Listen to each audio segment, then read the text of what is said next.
നമസ്കാരം. കേരള നിയമസഭയിലെ നിലവിൽ ഏറ്റവും മുതിർന്ന അംഗം പിണറായി വിജയനാണ്.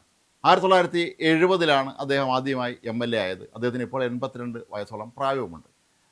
ഇന്ന് കേരള നിയമസഭയിൽ ഈ നിയമസഭയിലെ ഏറ്റവും പ്രായം കൂടിയ മുതിർന്ന അംഗമായ പിണറായി വിജയനെ നിലംപരിശാക്കിയത് ആദ്യമായി ഇത്തവണ നിയമസഭയിലെത്തിയ AD തോമസാണ്. AD തോമസും പിണറായി വിജയനും തമ്മിലുള്ള പ്രായ വ്യത്യാസം നമുക്ക് ഊഹിക്കാൻ കഴിയാവുന്നതേ ഉള്ളൂ. അങ്ങനെയുള്ള AD തോമസാണ് ഇന്ന് നിയമസഭയിൽ ചർച്ചയ്ക്കിടെ പിണറായിക്കെതിരെ അതിശക്തമായ രീതിയിൽ ആഞ്ഞടിച്ചത്.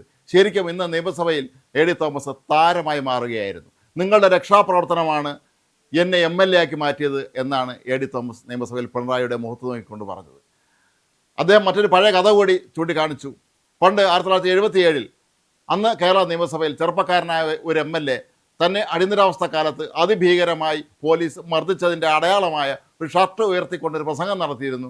അന്ന് പ്രസംഗിച്ച അതേ വ്യക്തി, അതായത് പിണറായി വിജയൻ, പിന്നീട് മുഖ്യമന്ത്രിയായപ്പോൾ കാട്ടിക്കൂട്ടിയത് മറ്റാരും ചെയ്യാത്ത രീതിയിലുള്ള ക്രൂരമായ പോലീസ് നരനായിട്ടായിരുന്നു എന്നുള്ള കാര്യം AD തോമസ് വളരെ വ്യക്തവും ശക്തവുമായ ഭാഷയിൽ തന്നെ നിയമസഭയിൽ ചൂണ്ടിക്കാട്ടി. ഇതെല്ലാം പിണറായിയുടെ മുഖത്ത് നോക്കിക്കൊണ്ടാണ് AD തോമസ് പ്രസംഗിച്ചത് എന്നുള്ള കാര്യം പ്രത്യേകം ഓർക്കേണ്ടതുണ്ട്. അദ്ദേഹം പറഞ്ഞത്, എന്നെയും എൻ്റെ കൂടെ ഉണ്ടായിരുന്ന യൂത്ത് കോൺഗ്രസ് പ്രവർത്തകരെയും എല്ലാം തന്നെ നിങ്ങളുടെ പോലീസും നിങ്ങളുടെ അംഗരക്ഷകരും നിങ്ങളുടെ രക്ഷാപ്രവർത്തകരും ചേർന്ന് പട്ടിയെ തല്ലും പോലെ തല്ലി എന്നാണ്. നിങ്ങളുടെ രക്ഷാപ്രവർത്തനമാണ് എന്നെ MLA ആക്കി മാറ്റിയത് എന്നും AD തോമസ് ആഞ്ഞടിച്ചു.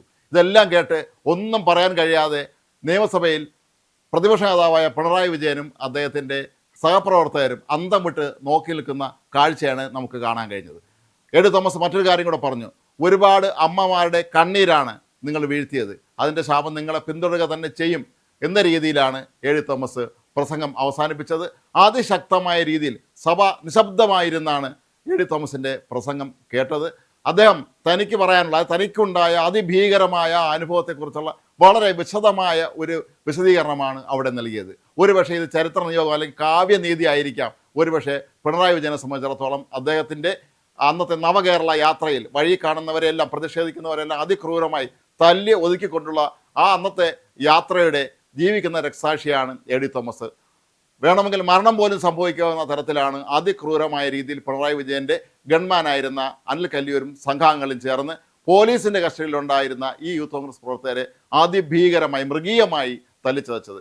അത് രക്ഷാപ്രവർത്തനത്തിൻ്റെ ഭാഗമായിരുന്നു എന്ന വളരെ വരട്ട് വിശദീകരണമാണ് പിന്നീട് പിണറായി വിജയൻ നൽകിയതും. തന്നെ പണ്ട് ലോക്കപ്പിലിട്ട് അതിഭീകരമായി മർദ്ദിച്ചു എന്നുള്ളതിൻ്റെ കഥ എത്രയോ തവണ ആവർത്തന വിരസത ഉണ്ടായിട്ട് പോലും നിരന്തരം പറഞ്ഞുകൊണ്ടിരുന്ന പിണറായി വിജയനെ സംബന്ധിച്ചിടത്തോളം തൻ്റെ മകനാകാൻ പ്രായമുള്ള ഒരു ചെറുപ്പക്കാരനായ MLA തനിക്ക് നേരെയുള്ള ചോദ്യശരങ്ങൾക്ക് മുന്നിൽ അന്തം വിട്ട് ഒന്നും പറയാൻ കഴിയാതിരിക്കുന്ന കാഴ്ചയാണ് നമ്മൾ കണ്ടത്. ഏതായാലും AD തോമസിൻ്റെ ആ പ്രസംഗം ഒന്ന് കേൾക്കേണ്ടത് തന്നെയായിരുന്നു. സാധാരണ ഒരു മത്സ്യത്തൊഴിലാളി കുടുംബത്തിൽപ്പെട്ട എനിക്ക് ഇവിടെ നിന്ന് സംസാരിക്കുവാനുമായി ഒരവസരം ഒരുക്കി തന്ന ആലപ്പുഴയിലെ പ്രബുദ്ധരായ വോട്ടർമാർക്ക് ഞാൻ ആദ്യമായി നന്ദി അറിയിക്കുന്നു.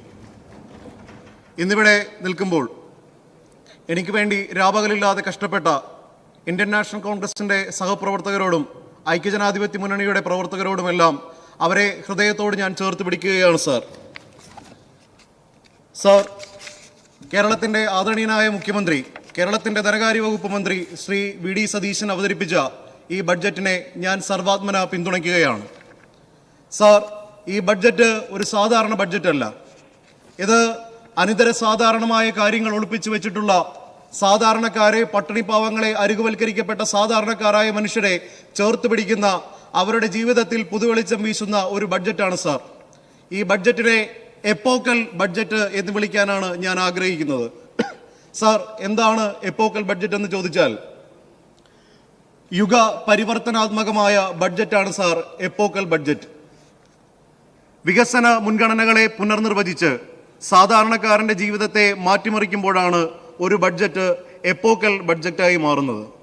അരികുവൽക്കരിക്കപ്പെട്ട മനുഷ്യരെ ചേർത്ത് പിടിച്ച ഈ ബഡ്ജറ്റിനെ ഞാൻ ഹൃദയത്തോട് ചേർത്ത് നിർത്തി പിന്തുണയ്ക്കുകയാണ് സാർ. സാർ, ആദ്യമായി കേരളത്തിൻ്റെ നിയമനിർമ്മാണ സഭയിലേക്ക് ആലപ്പുഴയിലെ ജനങ്ങൾ എന്നെ തിരഞ്ഞെടുത്തയക്കുമ്പോൾ കേരളത്തിലെ പൊതുജനങ്ങളടക്കം ചില കാര്യങ്ങൾ ഇവിടെ പറയുവാൻ എന്നെ ഏൽപ്പിച്ചിട്ടുണ്ട് സാർ. അതിലേക്ക് കടന്നു വരുന്നതിന് മുമ്പ് തിങ്കളാഴ്ച ഇവിടെ ആദരണീയനായ കേരളത്തിൻ്റെ പ്രതിപക്ഷ നേതാവിൻ്റെ ഇടപെടൽ സൂചിപ്പിക്കുവാൻ ആഗ്രഹിക്കുകയാണ്. അദ്ദേഹം ഒരു കുപ്പിയിൽ കുറച്ച് വെള്ളവും മലിനജലവുമായി കടന്നു വന്നിട്ട് ഞങ്ങളുടെ AISF-ന്റെ AIYF-ന്റെ പ്രവർത്തകരെ പോലീസ് ഈ വെള്ളമുള്ള ജലപീരങ്കി ഉപയോഗിച്ച് ആക്രമിച്ചുവെന്ന് ആശങ്കപ്പെടുന്നത് കണ്ടു. ഞങ്ങളുടെ കുട്ടികൾക്ക് വേദനിക്കുന്നുവെന്ന് അദ്ദേഹം പറയാതെ പറഞ്ഞു. തങ്ങളുടെ കുട്ടികൾക്ക് വേദനിച്ചപ്പോൾ ഒരു പിതാവിൻ്റെ ഒരു കരുതൽ അദ്ദേഹത്തിൻ്റെ മനസ്സിലുണർന്നു.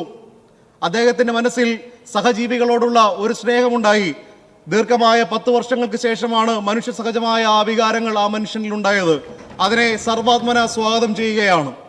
പക്ഷേ കഴിഞ്ഞ 10 വർഷക്കാലം അങ്ങനെ ഒരു വികാരം അദ്ദേഹത്തിനുണ്ടായിരുന്നോ എന്നുള്ള കാര്യത്തിൽ ആർക്കും ഒരു തർക്കവുമില്ല. അത് കേരളത്തിലെ പൊതുജനങ്ങൾക്ക് മുഴുവൻ ബോധ്യമുള്ള ഒരു കാര്യമാണ്. അദ്ദേഹം 10 വർഷക്കാലം ചെയ്തു കൂട്ടിയ കാര്യങ്ങളിൽ ഒരു ആത്മപരിശോധന നടത്തണമെന്ന് ഈ അവസരത്തിൽ പറയുവാൻ ഞാൻ ആഗ്രഹിക്കുകയാണ്.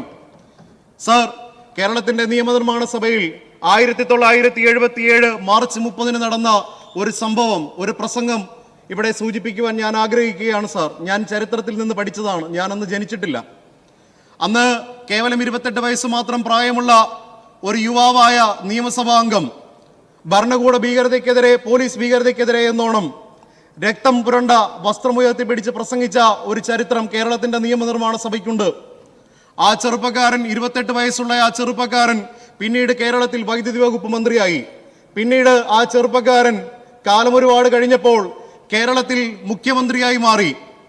ഭരണകൂട ഭീകരതയ്ക്കെതിരെ പ്രസംഗിച്ച, പോലീസ് രാജിനെതിരെ പ്രതികരിച്ച ആ ചെറുപ്പക്കാരൻ പിന്നീട് കേരളത്തിന്റെ മുഖ്യമന്ത്രിയായ കാലത്താണ് കേരളത്തിൽ ഏറ്റവും അധികം പോലീസ് മർദ്ദനങ്ങൾ ഉണ്ടായത്. ആ മുഖ്യമന്ത്രിയുടെ കാലത്താണ് തെരുവുകളിൽ ഏറ്റവും അധികം ചെറുപ്പക്കാർ ആക്രമിക്കപ്പെട്ടത്. അഭിപ്രായം പറഞ്ഞതിന്റെ പേരിൽ, ജനാധിപത്യപരമായി മൗലിക അവകാശം ഉപയോഗിച്ച് സമരം ചെയ്തതിന്റെ പേരിൽ എത്രയോ ചെറുപ്പക്കാരുടെ തലയാണ് സാർ തല്ലി തകർത്തത്. അതിന് കേരളത്തിന്റെ മുഖ്യമന്ത്രി മറ്റൊന്നും ചിന്തിക്കാതെ തന്നെ അതിനെ രക്ഷാപ്രവർത്തനമെന്ന് വാഴ്ത്തിപ്പാടുകയാണ് സാർ ചെയ്തത്. അഭിപ്രായം പറഞ്ഞതിന്റെ പേരിൽ, സമരം ചെയ്തതിന്റെ പേരിൽ ഇത്തിരി പോന്ന ഒരു കറുത്ത തുണി കഷ്ണം ഉയർത്തി കാണിച്ച് പ്രതിഷേധം പ്രതിഷേധം എന്ന മുദ്രാവാക്യം വിളിച്ചതിന് എന്നെയും യൂത്ത് കോൺഗ്രസിന്റെ സംസ്ഥാന സെക്രട്ടറി അജയ് ജുവൽ കുര്യാക്കോസിനെയും ആലപ്പുഴ നഗരത്തിലിട്ട് പട്ടിയെ തല്ലുന്നത് പോലെയാണ് സാർ തല്ലിയത്. മുഖ്യമന്ത്രിയുടെ ഗൺമാൻ ഇറങ്ങി ഞങ്ങളുടെ തല തല്ലി പൊളിച്ചപ്പോൾ കേരളത്തിന്റെ മുഖ്യമന്ത്രി ആദ്യം പറഞ്ഞു അങ്ങനെ ഒരു സംഭവം ഉണ്ടായിട്ടില്ല എന്ന് പറഞ്ഞു. പിന്നീട് അദ്ദേഹം പറഞ്ഞത് എന്താണ്? അത് രക്ഷാപ്രവർത്തനമാണെന്ന് അദ്ദേഹം പറഞ്ഞു. കേരളത്തിന്റെ നിയമനിർമ്മാണ സഭയിൽ ഇവിടെ നിന്ന് എന്നെ പോലൊരു സാധാരണക്കാരന് സംസാരിക്കുവാൻ അവസരമൊരുക്കിയതിന് ഒരു കാരണം ആ രക്ഷാപ്രവർത്തനമാണ് സാർ. കേരളത്തിൽ തിരുവനന്തപുരം മുതൽ കാസർഗോഡ് വരെ ആയിരക്കണക്കിന് യൂത്ത് കോൺഗ്രസിന്റെ, KSUവിന്റെ, യൂത്ത് ലീഗിന്റെ, MSFന്റെ, RYFന്റെ ചെറുപ്പക്കാരുടെ തലതല്ലി പൊളിച്ച സർക്കാരാണ് കഴിഞ്ഞ 10 വർഷക്കാലം കേരളത്തിൽ ഉണ്ടായിരുന്നത്. അങ്ങനെ ആ സമരം ചെയ്ത, ജനാധിപത്യപരമായ അവകാശം വിനിയോഗിച്ച, മൗലികമായ അവകാശം വിനിയോഗിച്ച ചെറുപ്പക്കാരുടെ തലതല്ലി തകർത്തിട്ട് കേരളത്തിന്റെ മുഖ്യമന്ത്രി ഇവിടെ ഇന്ന് പ്രതിപക്ഷ നേതാവായിരിക്കുമ്പോൾ അദ്ദേഹം പറയുകയാണ് ഞങ്ങളുടെ കുഞ്ഞുങ്ങളെ മലിനജലം ഉപയോഗിച്ച് ആക്രമിച്ചു പോലും. കൂടാതെ ഇന്ന് നിയമസഭയിൽ താരമായി മാറിയ മറ്റൊരാൾ വിദ്യാഭ്യാസ മന്ത്രി N. ഷംസുദ്ദീനായിരുന്നു. PM ശ്രീയുമായി ബന്ധപ്പെട്ട് CPIയിലെ P. പ്രസാദ്, മുൻ മന്ത്രി കൂടിയായ ഒരു നല്ല പശ്ചാത്തലമുള്ള നല്ലൊരു നേതാവായ P. പ്രസാദാണ് PM ശ്രീയുമായി ബന്ധപ്പെട്ട സർക്കാരിനെതിരെ ഒരു അടിയന്തര പ്രമേയം അവതരിപ്പിച്ചത്. അതിന് ചുട്ട മറുപടിയാണ് നിയമസഭയിൽ മന്ത്രി N. ഷംസുദ്ദീൻ നൽകിയത്. M. ഷംസുദ്ദീൻ ദീർഘകാലമായി MLA ആയിരുന്ന ആളാണ്. അദ്ദേഹം ഇത്രയും ഒരു പുലിയാണ് എന്നുള്ള കാര്യം ഇന്നാണ് നിയമസഭ കാണുന്നത്. ദേശാഭിമാനിയുടെ അന്നത്തെ ലക്കം, അതായത് ഇടതുപക്ഷ സർക്കാർ PM ശ്രീ പദ്ധതി നടപ്പാക്കാൻ തീരുമാനിച്ചതുമായി ബന്ധപ്പെട്ട് അന്നത്തെ വിദ്യാഭ്യാസ മന്ത്രിയായിരുന്ന V. ശിവൻകുട്ടി നടത്തിയ പ്രസ്താവനയുടെ ദേശാഭിമാനിയിലെ തലക്കെട്ടടക്കമുള്ള കാര്യങ്ങൾ ചൂണ്ടിക്കാണിച്ചുകൊണ്ടാണ് അദ്ദേഹം നിയമസഭയിൽ ഇന്ന് പ്രസംഗിച്ചത്.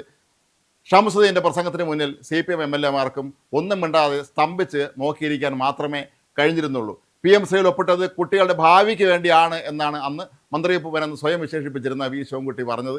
ഇത് മറ്റൊരു പത്രത്തിലുമല്ല, ദേശാഭിമാനിയിൽ തന്നെ വലിയ അക്ഷരത്തിൽ തലക്കെട്ട് സഹിതം അച്ചടിച്ച് വന്നിരുന്നത് കാണിച്ചുകൊണ്ട് തന്നെയാണ് N. ഷംസുദ്ദീൻ ഇന്ന് നിയമസഭയിൽ അതിശക്തമായ തോതിൽ CPMനെതിരെ ആഞ്ഞടിച്ചത്. പിണറായി വിജയൻ ഉൾപ്പെടെയുള്ള പ്രതിപക്ഷത്തെ അംഗങ്ങളെ നിശബ്ദരാക്കിക്കൊണ്ട് തന്നെയാണ് അദ്ദേഹവും തൻ്റെ പ്രസംഗവുമായി മുന്നോട്ട് പോയത്. വളരെ കൃത്യമായി തന്നെ ഇടതുപക്ഷത്തിൻ്റെ ഓരോ വാദമുഖങ്ങളെയും അവരുടെ ആരോപണങ്ങളെയും വളരെ കൃത്യതയോടുകൂടി തന്നെ അദ്ദേഹം CPM-ന്റെ വാദമുഖങ്ങളെ പൊളിച്ചെടുക്കുകയും സർക്കാരുകളെന്ന് പറയുന്നത് തുടർച്ചയാണ് എന്നും നിങ്ങൾ ഒപ്പിട്ട കരാറാണ് ഞങ്ങളിപ്പോൾ നടപ്പിലാക്കിക്കൊണ്ടിരിക്കുന്നത് എന്നും ഞങ്ങൾ കരാറിൽ ഒപ്പിട്ടതേ ഉള്ളൂ അത് നടപ്പിലാക്കിയില്ല എന്ന CPM-ന്റെ വ്യാജ അവകാശവാദത്തെയും മന്ത്രി കണക്കിന് പരിഹസിച്ചുകൊണ്ട് തന്നെയാണ് നിയമസഭയിൽ ഇന്ന് വളരെ കൃത്യമായി തൻ്റെ നിലപാട്, സർക്കാരിൻ്റെ നിലപാട് വ്യക്തമാക്കിയത്. ഇവിടെ ശ്രീ പ്രസാദിൻ്റെ അവതരണത്തിൽ തന്നെ വളരെ കൃത്യമാണ്. അദ്ദേഹത്തിന് പറയാനൊരു ഗ്രൗണ്ടില്ല. സത്യത്തിൽ എല്ലാം കഴിഞ്ഞ ഗവൺമെൻറ്റിൻ്റെ കാലത്ത് ചെയ്തു വെച്ചു. അന്ന് ആ ഗവൺമെൻറ്റിൻ്റെ ഭാഗമായിരുന്ന CPI-ക്കാർ പോലും അന്ന് ഗവൺമെൻറ് ചെയ്തത് തെറ്റാണ് എന്ന് കൃത്യമായിട്ട് പറഞ്ഞിട്ടുണ്ട്. ഞങ്ങളിതൊന്നും അറിയിച്ചിട്ടില്ല, ഞങ്ങൾക്കിതിൽ പങ്കില്ല എന്നാണ് പറഞ്ഞത്. ഞാൻ ചോദിക്കട്ടെ, അദ്ദേഹം ഇങ്ങനെ ഒപ്പുവെക്കുന്ന കരാറിൽ നിന്ന് പിൻവാങ്ങാൻ സുപ്രീം കോടതിയിൽ കേസ് കൊടുക്കാം, ഹൈക്കോടതിയിൽ കേസ് കൊടുക്കാം, ഭരണഘടനയുടെ ചില പ്രൊവിഷൻസ് വെച്ച് അതിന് വകുപ്പുണ്ട് എന്നാണ് പറയുന്നത്. ഈ 5-8 മാസമായിട്ട് ഇത് തൽക്കാലം നീട്ടിവെക്കണം എന്ന് പറഞ്ഞ് ഒരു കത്ത് അയച്ചതല്ലാതെ എന്തേ ഈ കേസിന് നിങ്ങൾ പോകാഞ്ഞ്? നിങ്ങളൊരു പ്രതിസന്ധി ഉണ്ടാക്കിയാൽ അതിൽ നിന്ന് തലയൂരാൻ, ആ പ്രതിസന്ധിയിൽ നിന്ന് ഈ സംസ്ഥാനത്തെ രക്ഷിക്കാൻ നിങ്ങൾക്ക് ഉത്തരവാദിത്തമില്ലേ? നിങ്ങൾ അങ്ങനെ ഒരു കേസും കൊടുത്തിട്ടില്ലല്ലോ. അപ്പോൾ ഇത് അന്ന് സത്യത്തിൽ CPI-യെ സംബന്ധിച്ച് ഇവിടെ എല്ലാവരും ഇപ്പോൾ പലരും പറഞ്ഞ പോലെ അതൊന്ന് ഉറക്കെ കരഞ്ഞെങ്കിൽ, ഒന്ന് ഒച്ച വെച്ചിരുന്നെങ്കിൽ ഈ പ്രശ്നമൊന്നും ഉണ്ടാകുമായിരുന്നില്ല. നിങ്ങൾ അത്രയും ഒരു പരിഗണിച്ചിരുന്നുള്ളൂ. ഏതായാലും ആട്ടെ. പിന്നെ അദ്ദേഹം പറയുന്നത് NEP ഇവിടെ നടപ്പാക്കുന്നതിന് ഇത് കാരണമാകുമെന്നാണ്. നിങ്ങളെ ഗവൺമെൻറ് NEP നടപ്പാക്കിയിട്ടുണ്ട്. നാഷണൽ എഡ്യൂക്കേഷൻ പോളിസി നിങ്ങളെ കാലത്ത് നടപ്പാക്കിയിട്ടുണ്ട്. അതായത് ഹയർ എഡ്യൂക്കേഷനിലെ PM ഉഷ അന്ന് ഒപ്പുവെച്ചതാണ്. ഇന്ന് അതുപ്രകാരമാണ് കാര്യങ്ങൾ നീങ്ങുന്നത്. നമ്മളെ ഡിഗ്രി കോഴ്സുകൾ 4 ഇയർ ആയതൊക്കെ അതിൻ്റെ ഭാഗമാണ്. സർ, ഇവിടെ +1-ലും +2-ലും 12 വിഷയങ്ങളിൽ സയൻസാണ് അധികവും. അത് നമ്മുടെ നീറ്റ് പരീക്ഷയൊക്കെയായിട്ട് ബന്ധപ്പെട്ട് ചെയ്തതാണ്. അവിടെ നിങ്ങൾ NCERT സിലബസ് ആണ് സ്കൂളുകളിൽ പഠിപ്പിക്കുന്നത്. NCERT എന്താ? NCERT ഈ പറഞ്ഞ കേന്ദ്രത്തിന്റെ NEP-യുമായി ബന്ധപ്പെട്ടതാണ് സർ. ഏതായാലും ഓരോ ദിവസം ചെല്ലുന്തോറും കേരള നിയമസഭയിൽ പ്രതിപക്ഷത്തിന് ഉത്തരമുട്ടിയ അവസ്ഥയാണ്. വെറുതെ വടി കൊടുത്ത് അടി വാങ്ങിക്കുന്ന തലത്തിലേക്ക് തന്നെയാണ് ഇന്ന് നിയമസഭയിലുണ്ടായ ഓരോ വിഷയങ്ങളിലും പ്രതിപക്ഷത്തിന് നേരിടേണ്ടി വന്നത്.